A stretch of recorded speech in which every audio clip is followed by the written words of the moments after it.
वाञ्छ कल्परूपेयस्य कृपा सिन्धुभ्येव च पतितानां पावनेभ्यो वैष्णवेभ्यो नमो नमः। जय श्री कृष्ण चैतन्य प्रभु नित्यानंद श्री अद्वैत गदाधर शिवासादि गौर भक्तवृंद।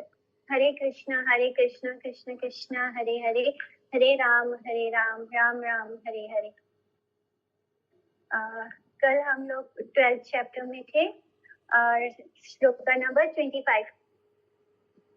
तो गदाधर पंडित को गौर हरि ने एक क्वेश्चन पूछा था कि मुक्ति के बारे में पूछा था कि मुक्ति किसे कहते हैं।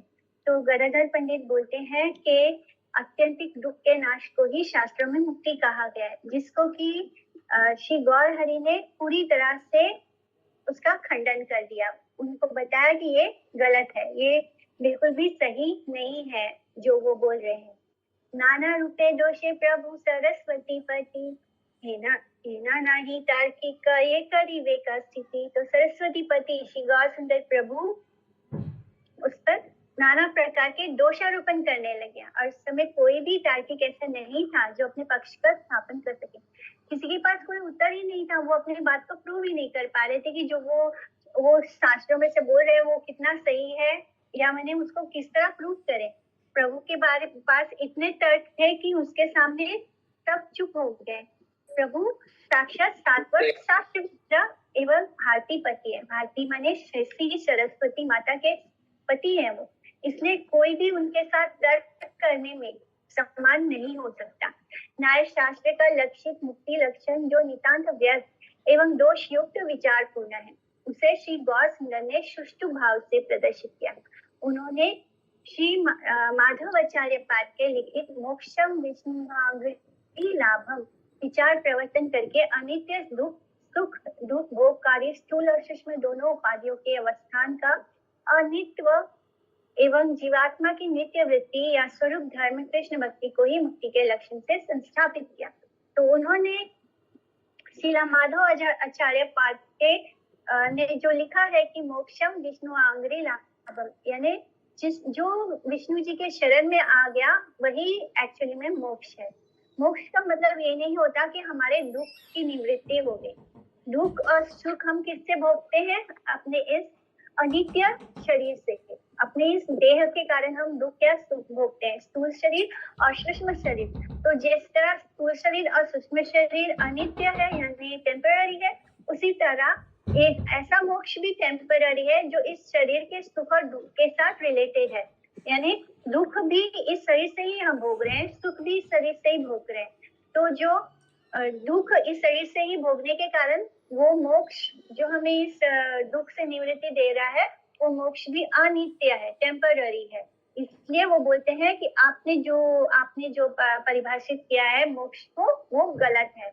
और इस तरह उन्होंने श्रीला माधवाचार्य पाद ने जो लिखा है उसको स्थापित किया और बताया कि जीवात्मा का जो नित्य धर्म है, नित्य स्वरूप धर्म क्या है? कृष्ण भक्ति, कृष्ण प्रेम, कृष्ण का नित्य दास है।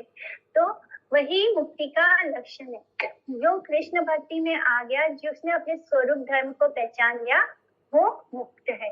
यानी हम इस शरीर में रहकर कृष्ण भक्ति जब करते हैं तब हम एक्चुअली में मुक्त है, क्योंकि हम इस मटेरियल वर्ल्ड से मुक्त हो जाते हैं और हम कृष्ण के साथ, जो हमारा स्वरूप धर्म है, उसके साथ हम जुड़ जाते हैं। तो यहाँ पर उन्होंने श्री माधवाचार्य पाद की लिखित मोक्षम विष्णुआंग्री लाभम इसको प्रमाणित किया।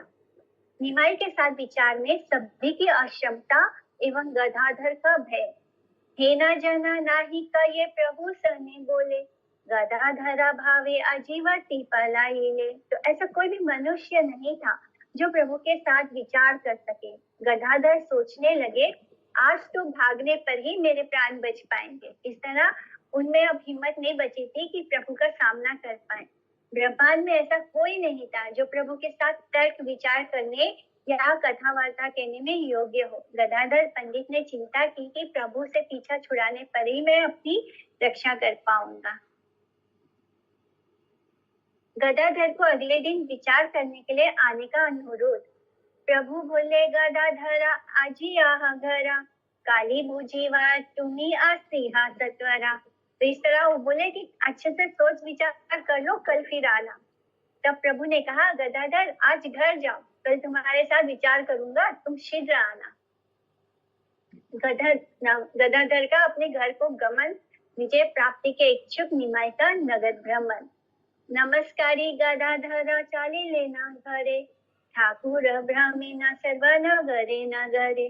तो गदाधर प्रभु को नमस्कार करके घर की ओर चल गए और इधर ठाकुर सब नगर नगर में भ्रमण करने लगे, घूम रहे हैं नगर नगर। सभी का निमाई को महापंडित ज्ञान और सम्मान, परम पंडित ज्ञान हईला साबार, सबे करे न देखी संभ्रम अपार। तो प्रभु का परम पांडित्य सबको मालूम पड़ गया था, बहुत फेमस हो गए थे वो नाडिया में, और सभी उनको देखने से श्रेष्ठ पंडित रूप से सम्मान करने लगे।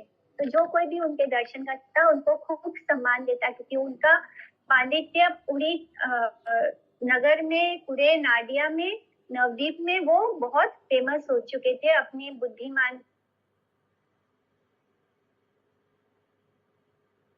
को ही प्रभु ने अपने अतुल पांडित्य एवं प्रतिभा द्वारा पराजित करके सबके निकट ही श्रेष्ठ पांडित्य प्रतिष्ठा प्राप्त की।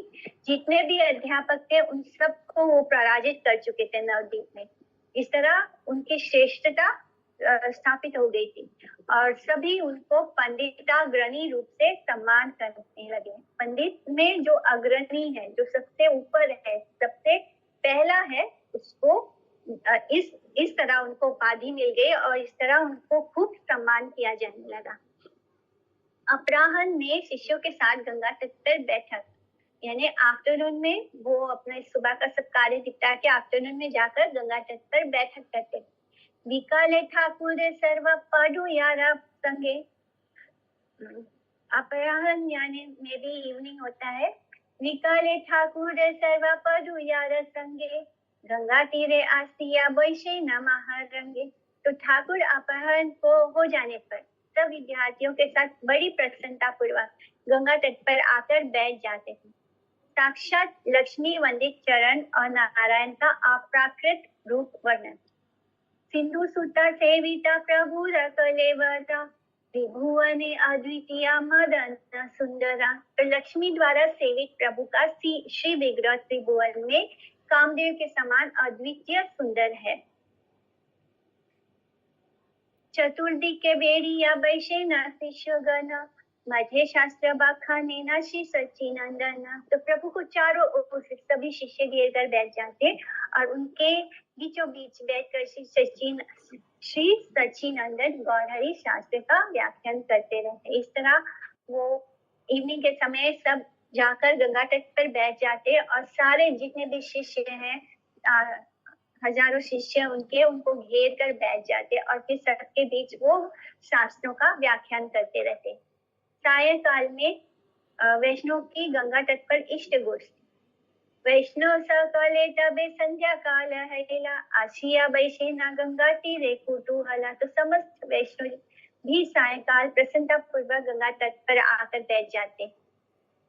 दूरे था कि प्रभु रा व्याख्यान सभे सुने, हरि से विषाद सभे भावे मने मन। तो वे सब दूर से प्रभु का व्याख्यान सुनते रहते तथा मन ही मन हर्ष और विषाद को प्राप्त करते। तो जो वैष्णव जन आते वो भी शाम के समय वो भी आकर गंगा तट पर बैठ जाते थे और वो दूर से बैठे बैठे प्रभु जो बोल रहे होते हैं उसको सुनते थे। वो सुनकर उनके मन में बहुत हर्ष भी होता था और विषाद होता था। हर्ष इसलिए होता था क्योंकि वो बहुत ज्ञानी थे और उनका पांडित्य उन्हें एकदम सुप्रीम था, लेकिन उनको विषाद इसलिए हो रहा था क्योंकि ये जो वैष्णव जन है ये नहीं जानते कि ये साक्षात कृष्ण है और लीला कर है। उनको लगता कि ये इतने बुद्धिमानी है, इतने ज्ञानी है, बस अगर ये कृष्ण भक्त हो जाते तो मैंने सब कुछ बदल जाता, नाडिया में नवद्वीप में सब कुछ बदल जाता। अगर बस केवल ये इतने ज्ञानी परम ज्ञानी है, ये कृष्ण भक्त हो जाते, बस इसलिए उनको विषाद होता था। किसी किसी भक्त द्वारा कृष्ण भजन में ही रूप और विद्या लाभ की सार्थकता का वर्णन। तेहा बोले हे न रूप हे न विद्या यार, ना भजिले कृष्ण न है कि छूप कार। उनमें से कोई कहता कि जिनका ऐसा रूप एवं ऐसी विद्या है जिनके पास इतना ज्ञान है, जो इतने सुंदर है, वे यदि कृष्ण का भजन ना करें तो उसका कुछ भी लाभ नहीं है। जिस प्रकार जगत में सुंदर रूप बड़ा ही प्रशंसा का विषय होता है, उस प्रकार पांडित्य भी बड़ा प्रशंसा का विषय है। किंतु क्या रूपवान, क्या पांडित्य, यानी कोई बहुत जिसके पास बहुत डिग्रियां हो और कोई बहुत सुंदर हो, कोई भी यदि कृष्ण भजन नहीं करे तब उसके उस प्रकार के रूप, उसकी सुंदरता का या पांडित्य का द्वारा व्यक्तिगत भाव से उनका या जगत का कोई भी यथार्थ भाव से उपकृत नहीं हो सकता। यानी ऐसा पांडित्य, ऐसा रूप किस काम का, अगर वो कृष्ण भक्त नहीं है, कृष्ण भजन नहीं करते हैं। अगर हम कृष्ण भजन नहीं कर रहे हैं तो सब कुछ ही वेस्ट है। सबई बोले ना भाई उहाँ ने देखिया, पाकी जिज्ञासार भय पलाइया। तो फिर सभी जन कहते हैं भाई इनको तो देखते ही हम पक्की का पूछने के भय से भाग जाते हैं। शुल्क या कर लेने वालों की भांति निमाई द्वारा सब छात्रों का ही प्रश्न मीमांसा अवरोध। केहा बोले देखो हैरा ना देना एरिया, महादानी प्राय ये न राखे न धरिया। तो कोई कहता है यह हमको देख लेने पर फिर छोड़ता ही नहीं, या तो प्रश्न मीमांसा कर ही रख लेता है। जैसे कोई टैक्स वसूलता है, यानी जबरदस्ती टैक्स वसूलता है, उसी तरह निमाई जो है वो किसी को छोड़ते नहीं थे। जब तक वो उसके साथ बहस नहीं कर लेते, उससे कुछ ज्ञान की बातें नहीं कर लेते, उसको फिर ज्ञान समझा नहीं देते, दे नहीं देते, तब तक वो उसको छोड़ते नहीं थे। तो महादानी प्राय उच्च पद पर अधिष्ठित राज कर, यानी जो गवर्नमेंट का टैक्स लेने वाला होता है, और राजस्व शुल्क या खजाना संग्रहकारी व्यक्ति की भांति। तो इस तरह निमाई जबरदस्ती लोगों को पकड़ लेते थे, जैसे उनसे टैक्स वसूल कर रहे हैं। केहा बोले ब्राह्मण नेरा शक्ति अमानुषी, कोना महापुरुष वाहय हे नवासी। तो कोई कहता इस ब्राह्मण में अमानुषी शक्ति है, यानी कोई मनुष्य जैसा नहीं है, कुछ तो दैविक शक्ति है उनके अंदर, ऐसा प्रतीत होता है कि या कोई महापुरुष होगा। उत प्रश्नकारी होने पर भी निमाई के दर्शन से सबको सुख मिलता था। यद्यपि निरंतर बखाने ना पाकी, तथापि संतोष बड़ा पाई यहाँ देखे।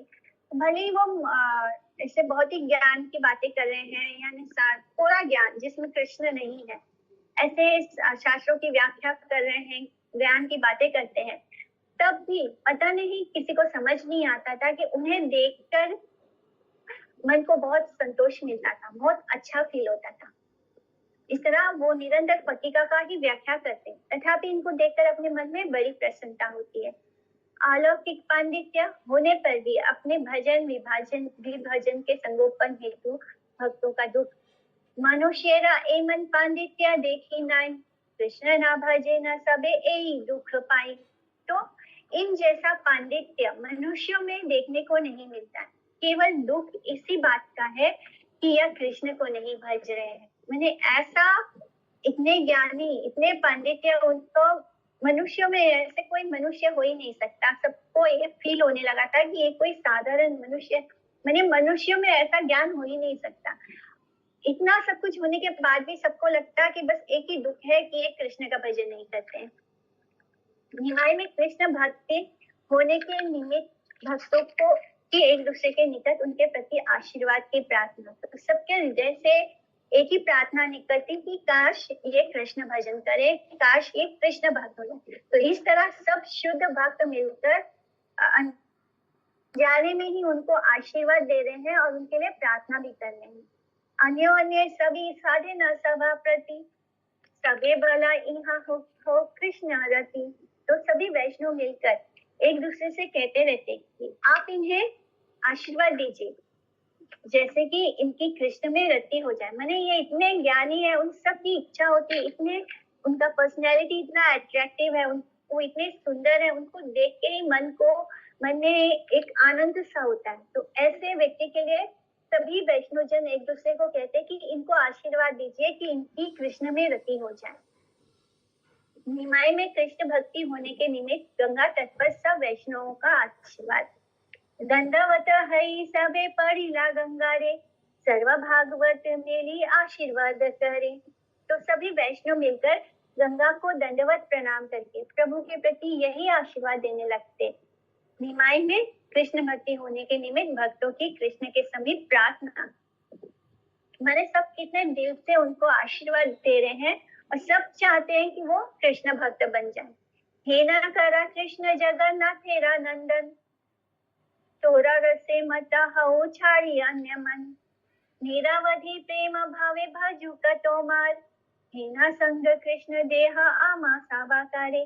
तो हे कृष्ण, आप ऐसी कृपा कीजिए कि ये जगन्नाथ के पुत्र सब ओर से मन हटाकर आपके ही रस में मत हो जाए, होकर निरंतर प्रेम पूर्वक आपका ही भजन करें और फिर इनका संग हम सबको प्राप्त हो। मैंने सब उनके प्रति इतने आकर्षित है, कृष्ण है तो आकर्षण तो होगा ही सबके हृदय में, सब जीवात्मा के हृदय में उनके प्रति आकर्षण होना स्वाभाविक है। और फिर ये सब तो वैष्णव जन है, तो वैष्णव के मन में कृष्ण के प्रति ऑटोमेटिकली बहुत अट्रैक्टिव उनके लिए होता है, अट्रैक्शन होता है।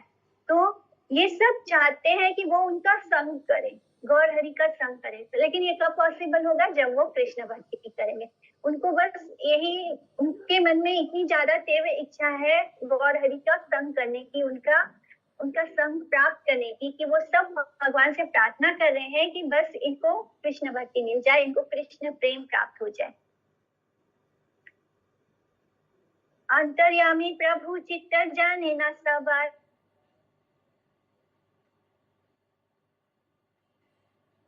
जानते हैं, उनको सब पता है कि सबके मन में क्या है।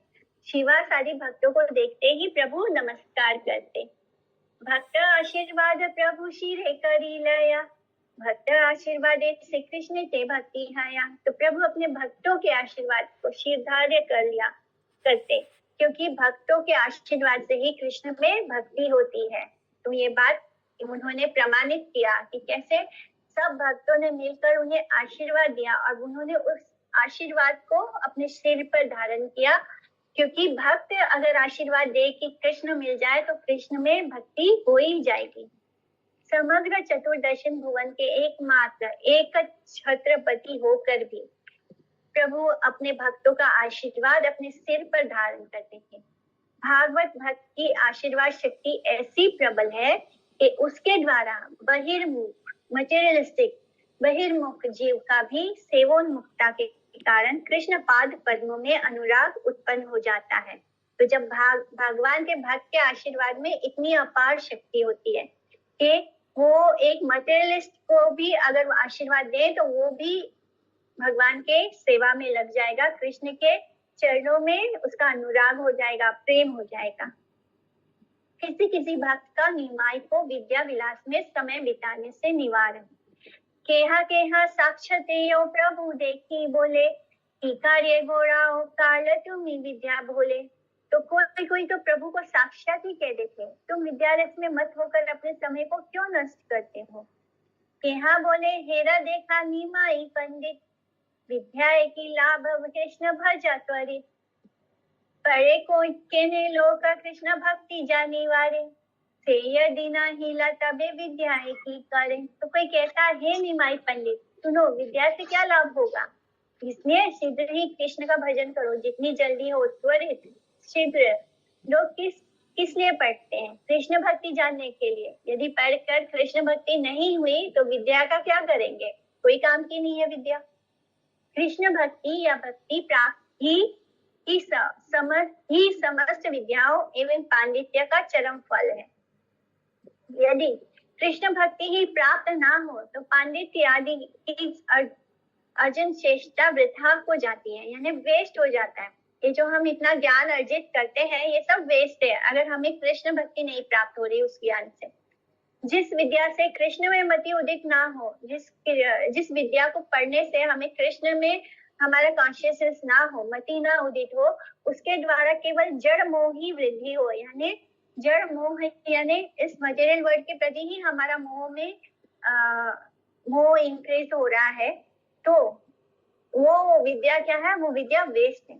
तभी श्रीमद भक्ति विनोद ठाकुर ने स्वरचित कल्याण कल्पतरु ग्रंथ में लिखा है कि जड़ विद्या यत मायर वैभव तोमार भजने बाधा मोह जनमिया अनित्य संसारे जीव के कराए गाधा।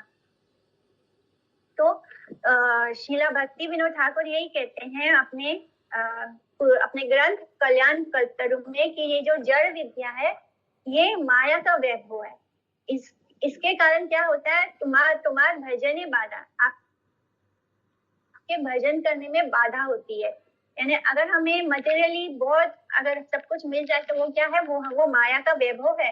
और माया का वैभव हमें भगवान से नहीं जुड़ने देता, वो भगवान से जुड़ने में बाधा उत्पन्न करता है। हासी प्रभु बड़ा भाग्य में आमार तुम्हारा सिखाओ मोरे कृष्ण भक्ति साथ। प्रभु हंसकर कहते हैं कि मेरा बड़ा सौभाग्य है जो आप मुझे सर्वशास्त्र सार कृष्ण भक्ति की शिक्षा देते हैं।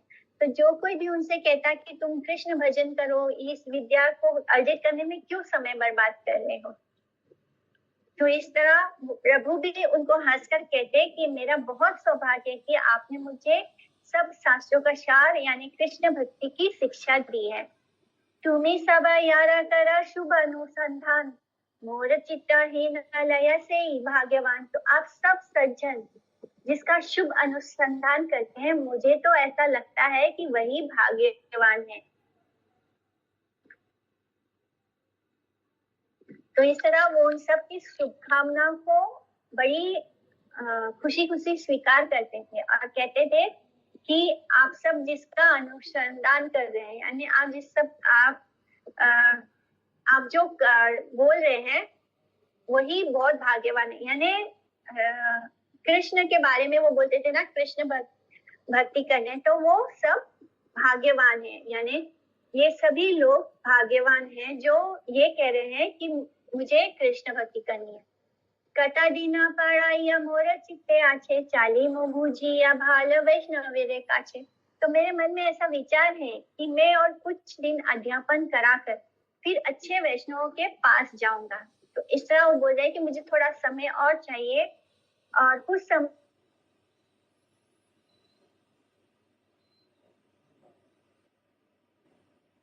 की कथा समझकर उनका अनुवर्ती होऊंगा, अर्थात पहले विद्या में पारंगत होकर बाद में मेरी शुद्ध वैष्णव धर्म ग्रहण करने की इच्छा है। घनिष्ठता होने पर भी भागवत इच्छा वश निमाई को भक्तों की भगवान रूप में अनुकूला थी। यानी कोई भी नहीं जान पा रहा है कि निमाई कौन है, साक्षात भगवान। एता बनी हासे प्रभु सेवक के रसने प्रभु रामाया के हा प्रभु रे नाचिने। इतना कहकर प्रभु भक्तों के साथ हंस देते। प्रभु की माया के कारण उन्हें कोई भी नहीं पहचान पाता। सभी के द्वारा सर्वचित्त हर निमाई की प्रतीक्षा। एई माता ठाकुर सब रचित हरे हेना नहीं ये जने अपेक्षा नहीं करे। इस प्रकार ठाकुर सबका चित्त हरण कर लेते थे, सबके मन को मोह लेते थे और ऐसा कोई भी भक्त नहीं था जो प्रभु की अपेक्षा ना करता हो। यानी सबके मन में यही इच्छा थी कि वो उनका संग करे, वो उनको श्री निमाई का साथ प्राप्त हो। निमाई का कभी गंगा तट पर तो कभी नगर में ब्राह्मण। एई माता शने प्रभु बैशे गंगा तीरे कखा न भ्रमे न प्रति नगरे नगरे। इस प्रकार प्रभु कभी तो क्षण भर गंगा तट पर बैठते और कभी नगर नगर में भ्रमण करने लगते। निमाई के दर्शन मात्र से नगरवासियों की अभ्यर्थना। प्रभु देखी ले मात्र नारी या गणा परम आदर करी वंदे न चरना। तो नगर निवासी प्रभु को देखने मात्र से ही परम आदर पूर्वक श्री चरणों की वंदना करने लगते। तो नगर नगर वो घूमते थे और जो भी देखता उनको बहुत ही आदर पूर्वक उनके श्री चरणों में वंदना करता। नारी गण देखी बोले एई मदन स्त्री लोक पाऊ का जन्मे जन्मे है न धन। तो जो स्त्रियां थी, जो नारियां थी, उन्हें देखकर कहती यही तो साक्षात कामदेव है, स्त्रियां जन्म जन्म में ऐसा ही धन प्राप्त करें। पंडिते देखी अब बृहस्पति रसमान वृद्ध आदि पाद पद्मे का राय प्रणाम। तो जो पंडित जन थे उन्हें बृहस्पति के समान दिखते थे प्रभु, ऐसा लगता था कि जैसे साक्षात बृहस्पति हो। और वृद्ध जो बूढ़े थे वो भी आकर प्रभु के चरण कमलों में प्रणाम करते थे। मैंने ये हमारे भारत की सुंदरता है कि यहाँ पर अगर कोई बहुत पांडित्य हो, जो बहुत ज्ञानी हो, तो जो उनसे बड़े एज में होते हैं वो भी उनको प्रणाम करते हैं। ऐसा मैंने पूरे विश्व में हमें कहीं देखने को नहीं मिलेगा। जिस तरह हम भारतवासी ज्ञानियों को रिस्पेक्ट करते हैं, वैष्णवों को रिस्पेक्ट करते हैं, तो जो बूढ़े लोग थे वो भी आकर श्री गौर हरि के चरण कमलों में प्रणाम करने लगते हैं। योगी गणे देखे ये ना सिद्ध कलेवरा, दुष्ट गणे देखे ये ना महाभयंकरा। तो योगी जन तो उनको सिद्ध पुरुष के रूप में, क्योंकि योगी जो योग करते हैं वो किस लिए करते हैं? सिद्धियां प्राप्त करने के लिए। तो वो उनको सिद्ध पुरुष के रूप में दर्शन करते थे, और जो दुष्ट लोग थे उनको महाभयंकर रूप में देखते थे। तो उनको वो जो जैसा था उनको वैसे दर्शन प्राप्त हो रहे थे श्री गौर हरि के। श्री गौर सुंदर ऐसे असामान्य सुंदर रूपशाली थे कि सौंदर्य दर्शनकारिणी स्त्रियां उनके अद्वितीय रूप दर्शन से मुग्ध हो जाती थी। उनकी इस प्रकार की पांडित्य प्रतिभा थी कि पंडित जन उनको देवगुरु बृहस्पति रूप में देखते थे। वायु आहारकारी योगी जन या उद्धवरेता मुनिवृंद उनको सिद्ध महापुरुष के रूप में देखते थे। दूरदांत प्रकृति असत्य लोक समूह उनका पाप के दंड विधानकारी महाभयंकर महाकाल यम के समान दर्शन करते थे।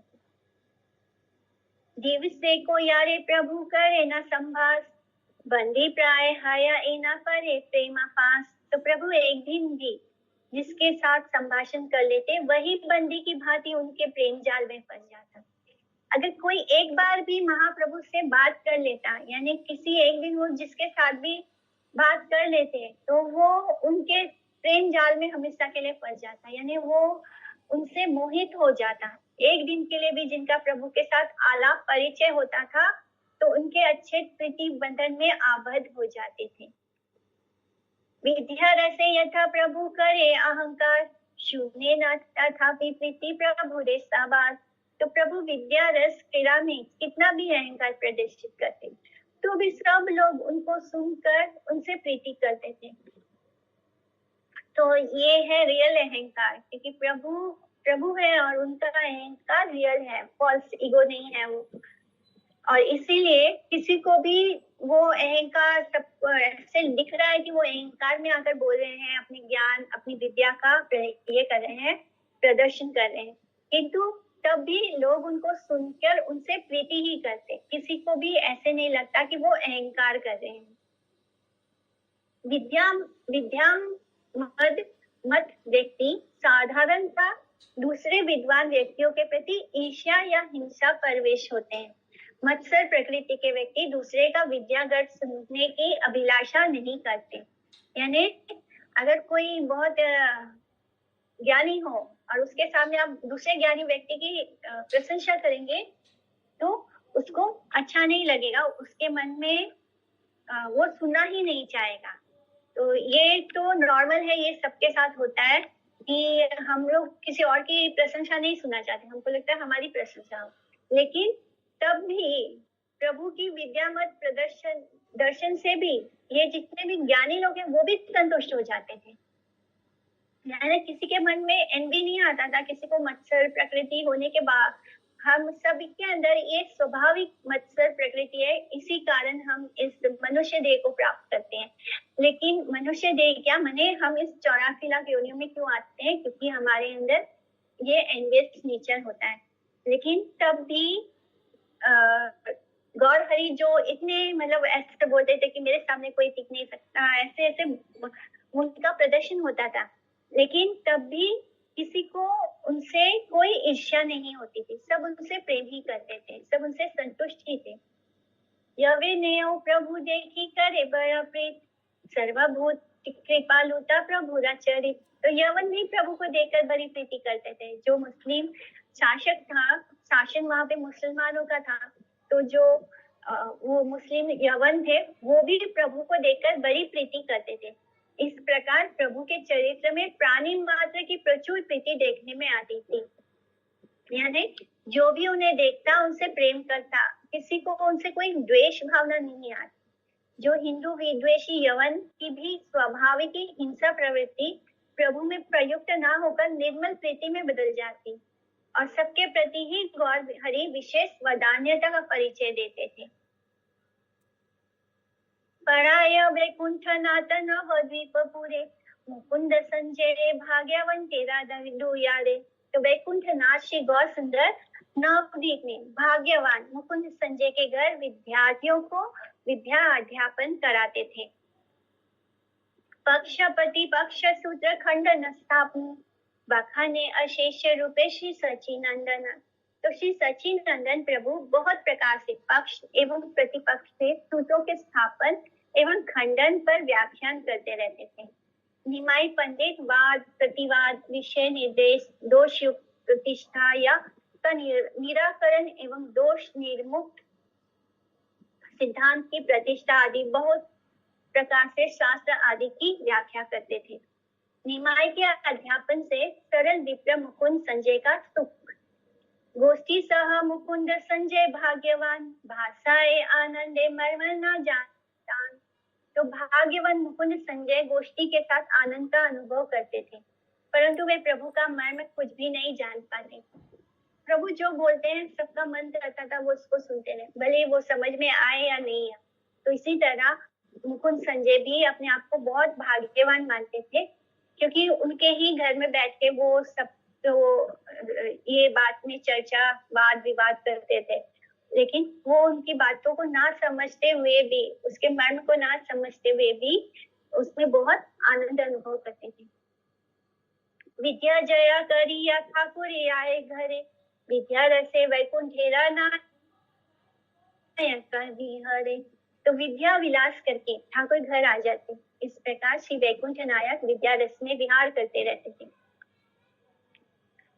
तो सारा दिन उनका इसी में बीत जाता था और फिर शाम को वो अपने घर वापस आ जाते थे।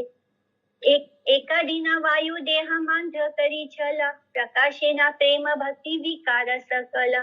तो एक दिन श्रीमद महाप्रभु ने महावायु रोग के बहाने प्रेम भक्ति के समस्त विकारों को प्रकट करने लगे। जीव के स्थूल शरीर में वात पित्त और कफ ये त्रिविधा धातु वर्तमान है। तीनों धातु में किसी एक दो या तीनों का स्वभाव परिवर्तित होने से ही जो हमारी ये मटेरियल बॉडी है, स्थूल शरीर है, ग्रॉस बॉडी, उसमें विकार उत्पन्न होता है। जब वात पित्त और कफ में कोई दोष उत्पन्न होता है तो उससे हमारे बॉडी में विकार उत्पन्न होता है और उस विकार से कोई रोग उत्पन्न होता है। तो शारीरिक विकार के साथ मानसिक परिवर्तन भी अवश्य भावी है। तो जब हमारे शरीर में विकार होता है, हमें कोई रोग होता है, तो मन अपने आप दुखी, निराश और डिप्रेशन जैसा महसूस होता है। जब हम बीमार होते हैं तो शरीर में रोग है, तभी हमारा मन भी उदास साथ में होता है। पहले स्थूल शरीर बीमार होता है, फिर हमारा सूक्ष्म शरीर भी बीमार हो जाता है। तो शारीरिक विकार के साथ मानसिक परिवर्तन भी अवश्य भावी है। मानव शरीर यद्यपि सूक्ष्म है, परंतु वर्तमान परिस्थिति में स्थूल शरीर के साथ मिलित रहने के कारण परस्पर सापेक्ष धर्म विशिष्ट है। शीघ्र शब्द गति का स्वाभाविक तत्व अतिक्रमण करके अधिकता की सूचना देता है। जिस स्थान पर गति की न्यूनता का परिचय है, उसी स्थान पर उसकी मंदता लक्ष्य करके मान्य शब्द का प्रयोग होता है। देह में, शरीर में वायु अवस्थित है एवं उसकी गति विपर्य होने से वात व्याधियों का समावेश होता है। श्री गौर सुंदर ने भगवत सेवन की वृत्ति लेकर जिन सब शुद्ध सात्विक विकारों के द्वारा आश्रय जातीय कृष्ण विषयी सेवा प्रदर्शित की थी, वह साधारण लोग बोधते नहीं है। यह जानकर ही उन्होंने वायु मंद भाव से उत्पन्न चित्त विकार की छलना प्रदर्शित की। वास्तव में शुद्ध सत्व उज्जवल हृदय के प्रेम भक्ति विकार समूह मूल भागवत विमुख व्यक्तियों की प्राकृत वायु रोग धारणा के साथ एक नहीं है।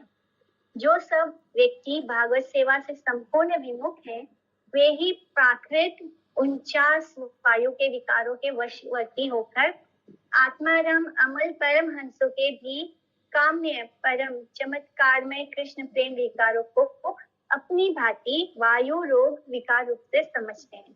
उसे ही भगवत विमुख व्यक्ति का दंड समझना होगा।